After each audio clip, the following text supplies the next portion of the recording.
This is a real live trafficking situation. These are somebody's kids.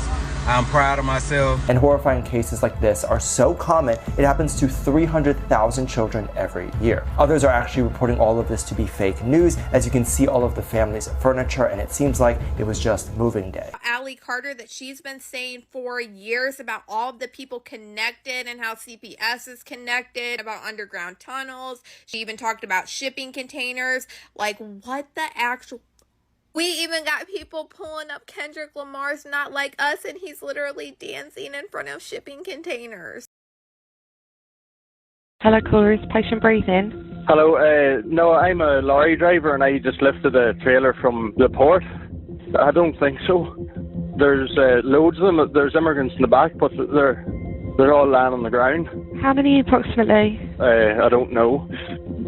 25. 25 patients not breathing. Yeah.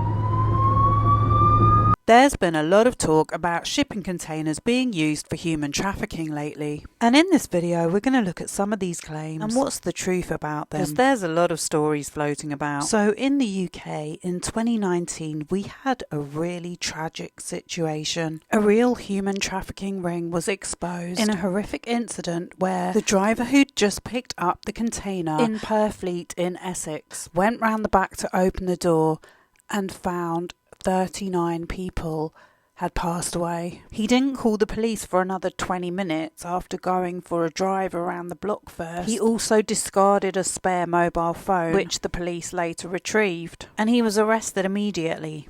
It was almost just like silence. No one was saying anything, and no one really knew what to say.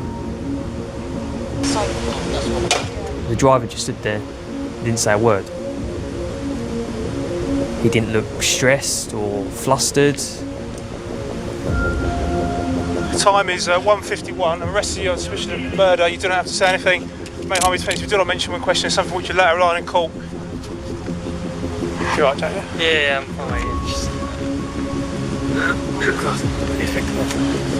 Even in these days, it was a truly shocking and disturbing story when it hit the news. The driver, who was only 25 years old, was charged immediately with their murder, but it seemed like there had to be a lot more to it. And as days and weeks went on, we come to find out a lot more details. And so I want to look into the people who are really involved in human trafficking. Because if you look that up, you're given an image of a woman in chains or squashed in a suitcase. Whereas what happened here was these people had gone on this journey willingly. They were young and from Vietnam, and they had been deceived into thinking they could have a better life if they just travelled to the UK. The oldest casualty was 44, most were in their 20s and 2 were only 15. And they really thought they were going to earn a lot of money here that they were going to use to pay back the cost of the journey and to be able to send money back home to their families. So pretty much how everyone is encouraged to live their life. Because wherever you're from in the world, there's so much propaganda on how you could do better. And as I've said in a previous video, when it comes to immigrants, there's such a demonized narrative put out by the media and groups of people and influencers within our society. When it comes down to it, everyone's just trying to make money out of this. So let's break it down how it all transpired. Nail bars are a huge industry in the UK. I mean, where I live, there's at least 4. If you're going to get your nails done, or car washes are another one, and the price is super cheap, you have to question how they can afford to run. There was an investigation done in 2015 by the New York Times into how New York nail bars are run, and they equated it to slavery. And she said, I live in a barracks above the salon. I do the night shift and the day shift. Wow. When people come at night, they shake me awake. I do 6 days a week, and the 7th day I go home to my bedsit apartment in Flushing and sleep for 24 hours and come right back. And I said, this is slavery. And then I pitched it to my bosses, and they said, why don't you see if it's bigger? And I came back in a month, and I said, it's bigger. You have to pay for your job in a nail salon, up to $200, sometimes even a little bit more, in order to start. Then you work for free till an arbitrary point when the owner decides you're good enough to get paid. One really interesting thing is that the salons outside the New York area, Long Island, maybe up to 3 hours away, actually populated by workers who live here. They get on buses in the morning or vans in the morning, they wait on the side of the road like migrant workers, and then they live underneath or behind the salons for a week or a month, or maybe in a house in bunk beds, and they see their families about once a month or less. As far as I can see, according to to the research, at least 4 of these people thought they were coming to the UK and would get a job in a nail salon. Trami's family paid £30,000 for her journey. I don't think she could have ever paid it back. And Jen Din Long, who was only 20, he thought he was going to get a job as a manicurist also. According to family members who I think Channel 4 News got in contact with, and many families didn't want to speak to the press, they were told they could make over £1,600 a month, which even if they did, the cost of living here is so high. If you don't live near the salon, then you have to pay for transport and finding somewhere to live and all the other bills that take up your pay. But more than likely, she could have ended up no better off, and everyone involved here was working to pay off some kind of debt. The family is not particularly poor by the standards of their hometown in the province of Ha Tin, central Vietnam, but they had got into some serious debt. The expectation that every family member contributes to the family's collective wealth. So Tra Mai volunteered to go to the UK to work in a nail bar. Con bé Trà My nữa, anh nói là dư bụng này già yếu rồi.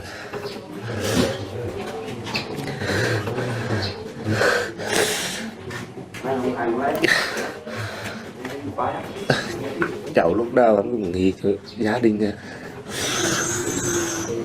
There was 4 men in Vietnam who they made the arrangement with, and they purchased the VIP package, and one of these men they knew very well. The smuggling package that Tra Mai's family paid for. One of the men was even related by marriage to them.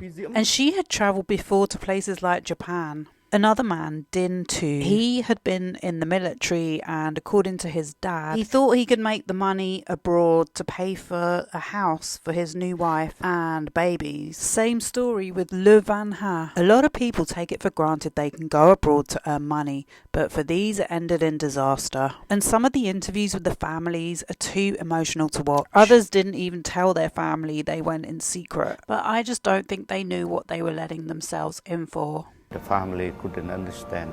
Their beloved one died this way. They thought it was safe. Kang and Vung Trang don't yet know that their parents aren't coming home. Vun's family say the couple were promised by agents in Vietnam that their children could join them. But the family is now saddled with debt from the cost of Vun and Loc's journey to Europe. The total price of their trip from Vietnam to the UK was almost £30,000, but it was the final leg of their journey in a lorry from France through Belgium and across the Channel to Essex that would cost them their lives.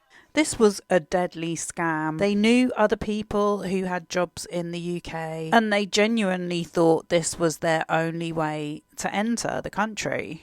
Tra Mai travelled by car and bus to China. The Vietnamese network organised a fake Chinese passport and tourist visa. She told her family she'd spent 10 days in China, then flew directly to Paris. The majority stayed here, a safe house provided by Vietnamese brokers. So she'd been travelling around for nearly 3 weeks. She must have been getting very frustrated.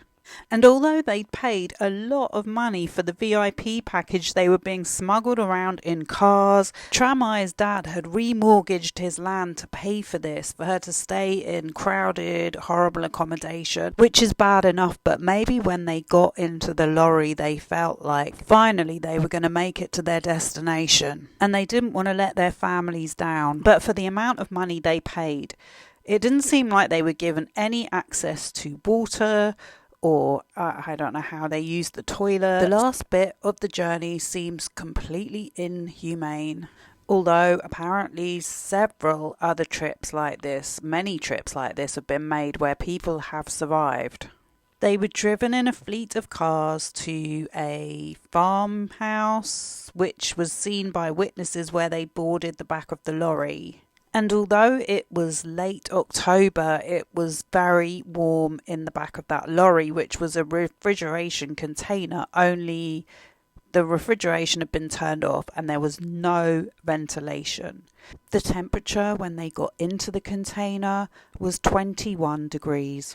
And although the driver stopped to get himself a couple of drinks, for them the temperature kept on rising, and in the end they couldn't take the heat. And they couldn't breathe. The temperature climbed well into the 30s, and they were stuck inside the container on board the ferry with No one could hear their screams, which I'm sure they did scream and shout. And there was signs that they had tried to make a hole in the roof with a metal pole.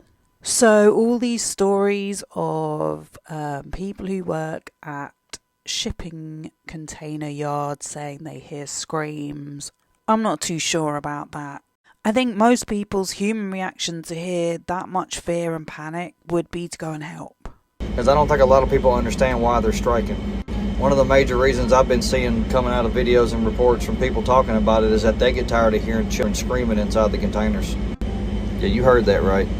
The workers are striking, and then one of the main reasons is they're tired of hearing humans being shipped over and screaming and banging on the inside of the shipping containers to get out.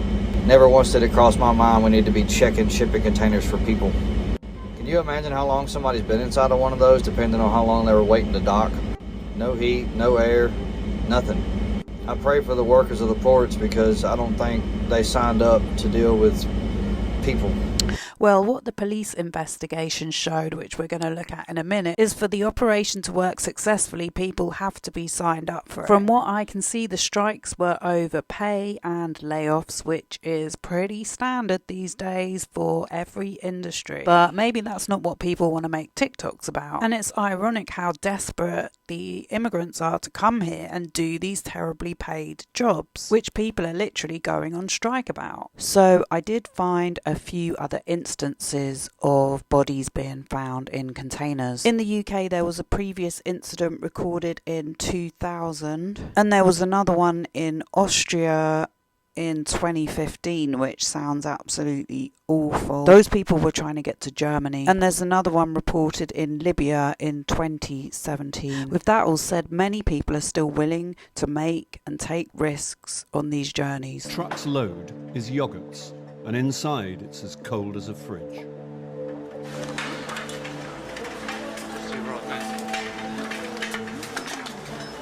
Good morning. Good morning. You cold? Yeah, you're cold. Hello. Shoes on. Shoes. Put your shoes on. Oh, God. I'm getting yoghurt all over me. Okay, how many? 1, 2, 3, 4. Sammy? Got 12. 12. All right. 12 people that we can see at the moment in the back of the lorry. But there are more hiding in the corner at the back. Sammy? Yeah. Can you make that 17? 17, okay. Where are you from? Afghanistan. Afghanistan? Yes. All of you? All bro. Okay. One chance, one chance. Not today, my friend. For every clandestine found, a driver can face a penalty of £2,000. So it's in his interest to keep his vehicles secure. So no wonder there's such hostility from the lorry drivers. And what's with calling them a clandestine? Although the driver parked in a secure area, 17 Afghans managed to break into his truck, and it would appear an accomplice fixed the padlock from the outside. They've used a pair of bolt cutters on it, and what it looks like they've done is just push it straight back in and maybe even glued it together so it looks like it's a whole padlock again. For the clandestines, getting caught is an occupational hazard. It's so crazy the risks these people are taking to get into the UK. I know the teenagers had family here already, but it still blows my mind how much they were willing to pay to come here on what they thought was a safe journey, when realistically I don't believe it would have paid off. Inevitably, many immigrants are going to end up doing real slave labour, like working in a nail bar, like working in a grow factory or on a construction site. We have an endless demand for cheap labour. This is the chilling drawing of how all the bodies in the back of that lorry were found. Many of them had removed their clothes to try and survive the heat, I guess. When you're hearing these stories, they become very dehumanising with the lack of context, because these are all real people, and now we're going to look at the people that were convicted by the police and who were responsible for their death. So the Essex Police and the CPS, that's the Crown Prosecution Service, this is kind of one of their success stories because they secured 11 convictions out of this story. And so mainly digital data gave them all the evidence they needed, such as the multitude of CCTV images, the phone records. So the second driver, 25-year-old Maurice Robinson, he was the first to be arrested because he alerted the police after calling for the ambulance. He was allegedly paid $1,500 per person, which when you think the fine to get caught with an immigrant is $2,000 per person, it doesn't sound as much. He does appear to show some emotion during his interview, and I did read that he was also doing the job to pay off a debt. Did you run off? No comment.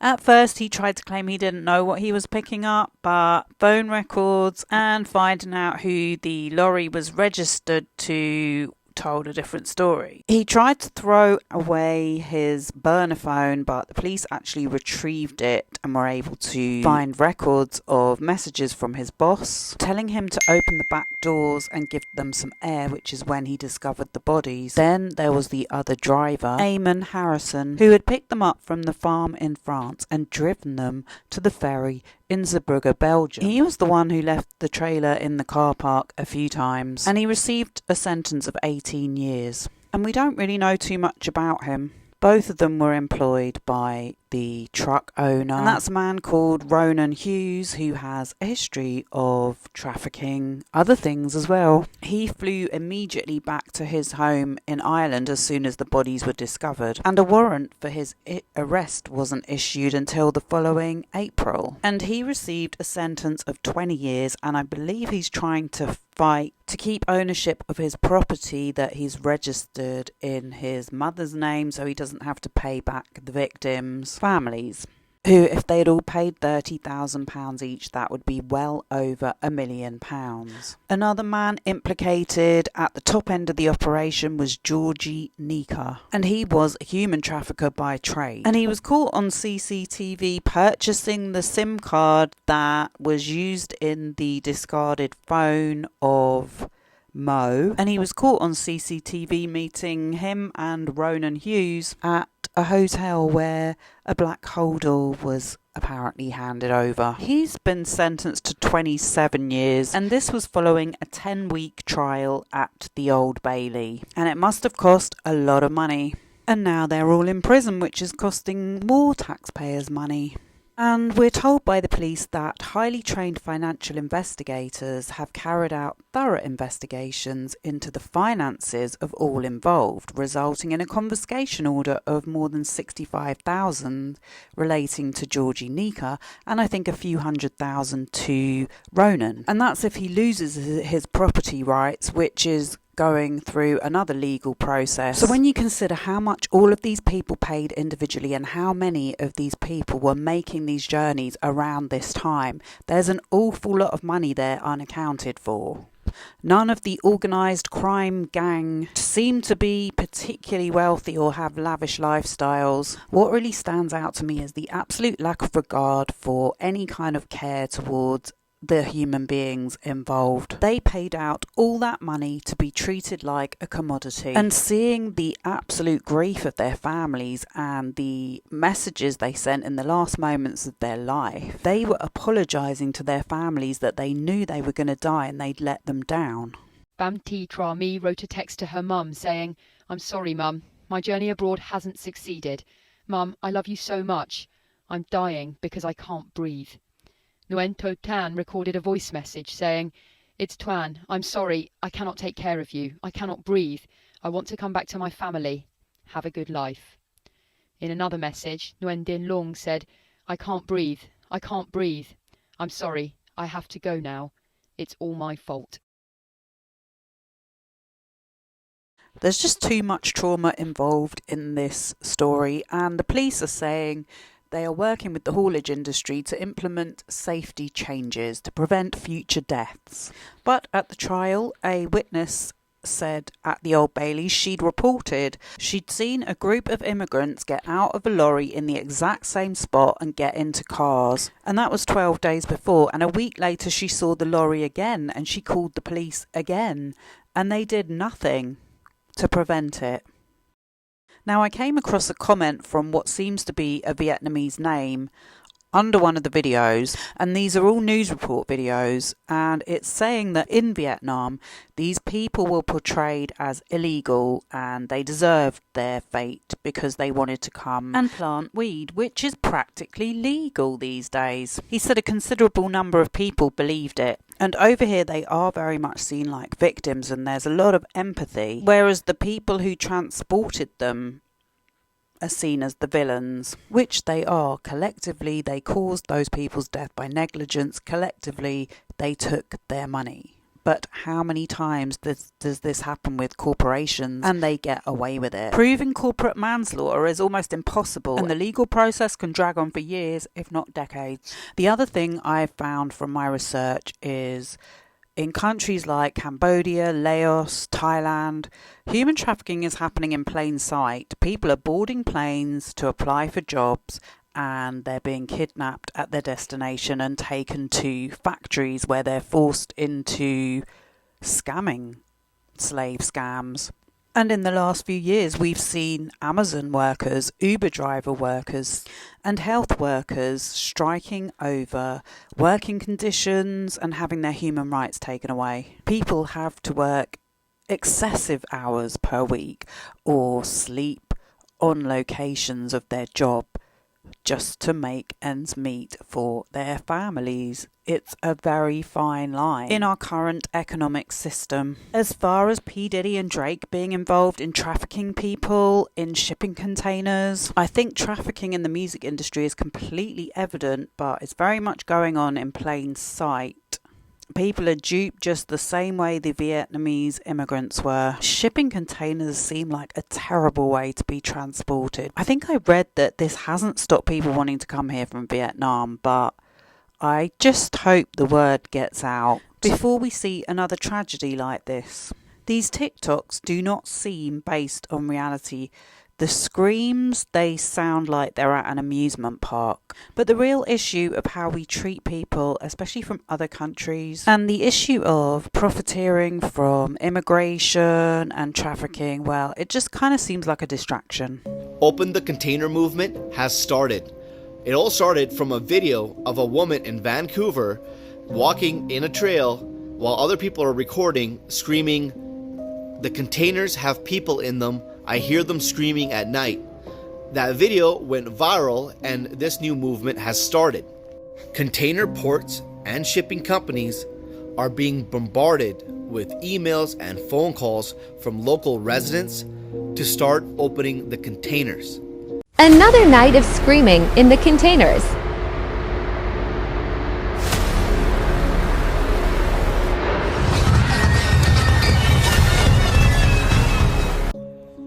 I want to hear what you think, because I'm starting to get a little upset. They are interviewing, dock workers, and yeah, they hear screams from these shipping containers, and there's nothing that they could do. Nothing. What do you mean that there's nothing you can do? If I heard screaming from a container, I would cut the lock and I would open it. I couldn't, as a human being, sit down and not do anything. Do you think this story is true? Because a lot of people are saying now this is all urban legend. Oh my God. I want to hear from the people. Do you think that this is true? Do you think there's really people being transported in these freaking containers? Or is it just urban legend? You've pleaded guilty to 39 counts of unlawful act manslaughter. On the 23rd of October 2019, 28 men, 8 women and 3 children died agonising deaths from asphyxia, carbon dioxide poisoning and hypothermia in the back of that lorry as a result of the conspiracy of which you were a part. Stand up. On the first count of manslaughter, there will be a sentence of 12 years, 7 months. On each count 2 to 39, there will be concurrent sentences of 12 years, 7 months. On count 40, there will be a concurrent sentence of 4 years, 2 months. 79 days spent in custody in Romania will count towards that sentence.